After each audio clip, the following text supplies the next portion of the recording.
back to the Affirmation Addict Podcast. My name is Pyle, and we are talking 3 ways you can start manifesting today. I think on the manifestation journey, it can be so overwhelming with all the different tips and tricks and tools and methodologies. So I just wanted to give you 3 ways you can start literally right now that can contribute to your manifestation, that can help you align your energy, and give you 3 very, very tangible takeaways. They'll be very simple because I don't want to overwhelm you. And you might have heard me say 1 or 2 of these before, but I will go into detail and try and answer any questions that might come up. So just so you have no resistance and you basically don't have any excuses. I want to cut out any excuse to start your manifestation journey or hop back on. Wherever you are, you're listening to this for a reason. My goal is to make this as easy as possible for you.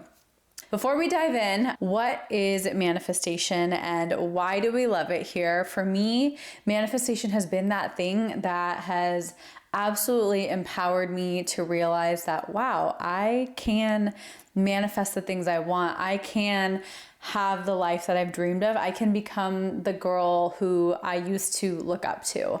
And I think that's what manifestation has offered me personally, and enjoying the process of manifestation rather than just using it as your end goal, rather than just using manifestation as I want to manifest my soulmate. So I'm going to write down 10 affirmations and I hope he pops up, or she, or whoever it is. I don't want manifestation to come off as a quick fix. I don't want manifestation to come off as you do this to get this result. I don't want it to be transactional. I really want you to understand that manifestation is a lifestyle, and it is something we are always doing. It is something that we are constantly putting energy towards, and as a result, we are always manifesting. That's my biggest kind of pointer I want to offer, is manifestation is not just the 5 minutes of affirmations you do in the morning. It is your entire life. It is how you are showing up in your day-to-day. So don't feel the pressure that those 5 minutes have to be flawless. Every single little step you take makes a difference. Every thought you think makes a little bit of a difference, and not in an overwhelming way, but in an empowering way, that just one shift in thought, just one shift in the way you react to something actually can make a difference. And I want that to feel empowering, rather than feeling like if I didn't visualize today, I'm not manifesting. Because honestly, whether or not you want to, you are manifesting. That's kind of the name of the game that I think a lot of people can't fully wrap their heads around. And that is why manifestation feels so important to me to share in this way, which is kind of what inspired me to make this episode. Is let's come up with 3 super simple ways that you can say, hey, I am putting effort towards it and I am manifesting, so you can really feel confident in your own self that you are putting in effort. So tip number 1 is get super clear on your why. You've heard me say this before. You will hear me say this again, because I think this is the most underrated part of manifestation, because ultimately we know what we want, right? It is more easy to say, I really want this car, or I really want a soulmate, or this job. It's so easy for us to ask for what we want, but what we don't really think about, especially when we start our journey and you're just on it, you don't really think about why you want it. We don't think about, what do I hope that is actually going to bring me, and why is that hope, what is that desire actually doing for me? How is it serving me beyond just receiving it? So why do you want it? And some good questions to ask yourself are, why do you think you want it? What do you think will change once you get it? And how is that manifestation going to make you feel? Those are the top 3 questions that I really would like you to reflect on in terms of actually understanding your why. So I'll break one down for you. For example, say we want, let's go with money, right? I feel like money, soulmate, jobs are probably the top 3 desires I come across. And so when it comes to money, say you want $100,000. So why do you want those $100,000? Maybe you say, I want those $100,000 to experience financial freedom, or to pay off a big debt you might have. Okay, well, what do you think is going to change and be different after that? Maybe you say, I will feel more free. I will feel a weight off my shoulders. I'll feel a little bit safer. And that kind of leads into that third question is, what is that feeling you're looking for? What is that feeling that ultimately is that manifestation, and what's happening after that? And it is, you will feel safer. You will feel more free. You will feel more relief. And that is your perfect formula right there, leading us into step number 2, or not even a step. Tip number 2 is, once you identify your feelings, start to create and start to observe how often you are feeling a current feeling and how often you are feeling your desired feelings. That is going to give you a very, very good indicator of throughout your day how aligned your energy is, because ultimately our feelings are vibrations, our emotions are vibrations. And so if you can get very comfortable with, hey, I actually don't feel that good today, or I don't feel good right now, but my manifestation is actually feeling very safe. My manifestation feels very free. Is there something I can do to feel that way? Is there something unrelated to my manifestation that I can do to feel a little bit more free? And if so, how do I actually do that? So that's the power of observing. I think a big thing you can do to start your journey is observe. Observe your current feelings. Observe the dominant feelings you have. And then observe how that's different than the feelings of your manifestation. Because we easily think during work, right? Or while you're driving, you might feel like you're in a rush. You might feel like you're behind. Are those feelings actually in alignment with your manifestation? Probably not. So once you can observe, not only does that create more self-awareness, but you're also giving yourself evidence and a little bit of motivation to be like, oh, this is where I can improve. And it starts to put you into that lifestyle mindset rather than manifestation is just an end goal. It's starting to shift from getting that result to, how do I slowly build up to this result where it becomes normal for me? And that is kind of the magic of manifestation, when you really, really get to that point, instead of feeling like you can't get there, or how do I align my energy? This is how. It starts with observation.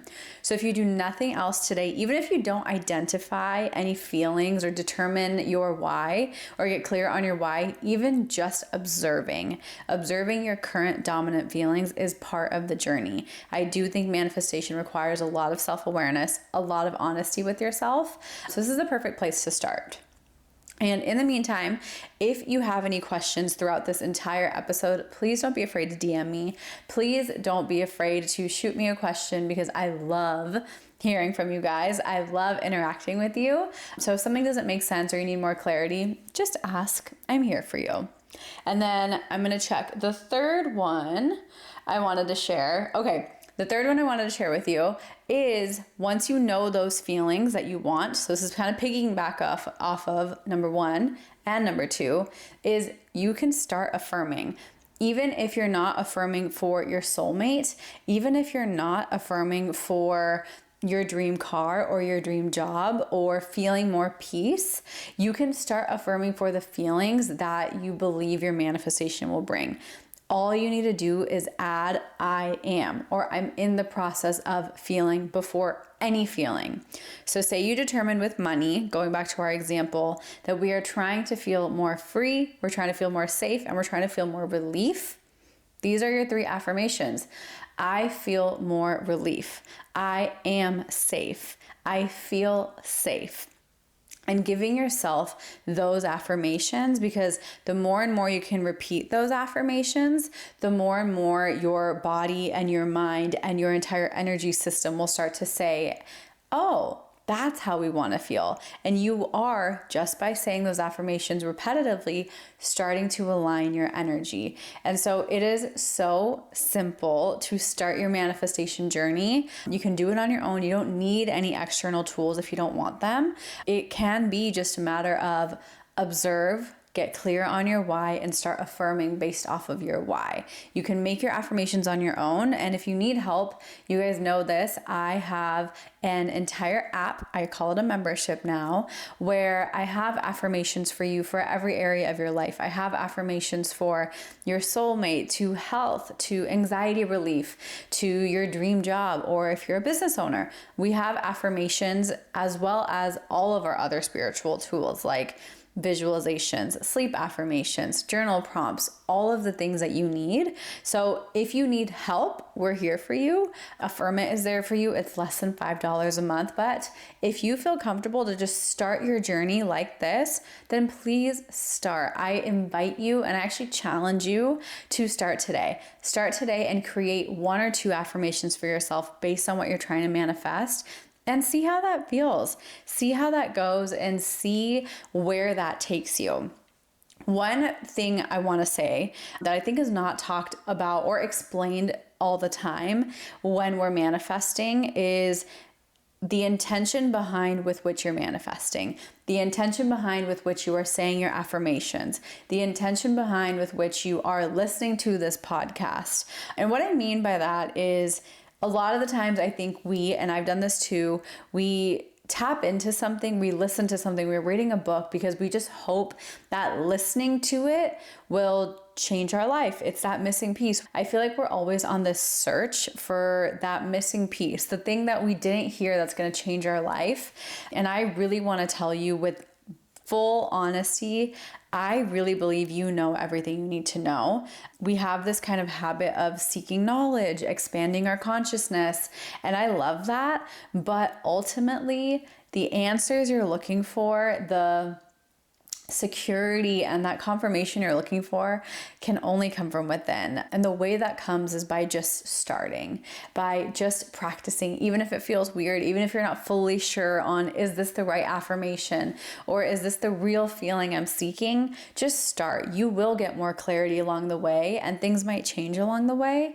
So much power in just starting, even if it's not perfect. And this is something I currently struggle with in a very different area of my life, is by just doing it, even if it's not perfect, just giving myself permission to do it, because we can get lost in this, it has to be perfect. I need to know for sure it's right and it's gonna work. Instead of looking at it like a result and like a to-do list item, look at this as just an opportunity for yourself. Look at this as an opportunity for yourself to feel better. And if you don't feel better, okay, that's fine. But if you do, that's amazing, right? And so I invite you, as you start your manifestation journey or as you continue your journey wherever you're at, give yourself permission to stop looking at it as such a transactional thing and start looking at it as a means to feeling better and a constant choice to show up. I really think the best way to describe manifestation as a choice in order to make your life and the world around you better, rather than in order to just get a desire that you want. So reframing the definition of manifestation to that has been so expansive for me and so stress-free almost. I don't feel that pressure of where is it? Why isn't it here yet? Because it's like, if it comes, amazing. If it doesn't, I'm still good. And to get to that place of I'm still good is where the feelings work really makes a difference. So I know it might not be as juicy or as sexy to talk about your feelings rather than the soulmate and what they look like or what your job or your dream home looks like. I know it might not be as juicy and exciting, but this is really where the potency is. This is really where you can start to actually make those shifts to make that happen. So I know it's not as glamorous, but I promise you it's what works for me, and I want to share that forward. So I hope you can try one of those 3 tips today. I hope this helps you. And seriously, if you have any other questions, please send me a message. I am here for you. Or if I'm not, someone on my team will be. So thank you for your time. Thank you for joining, and I will see you next week. Mwah.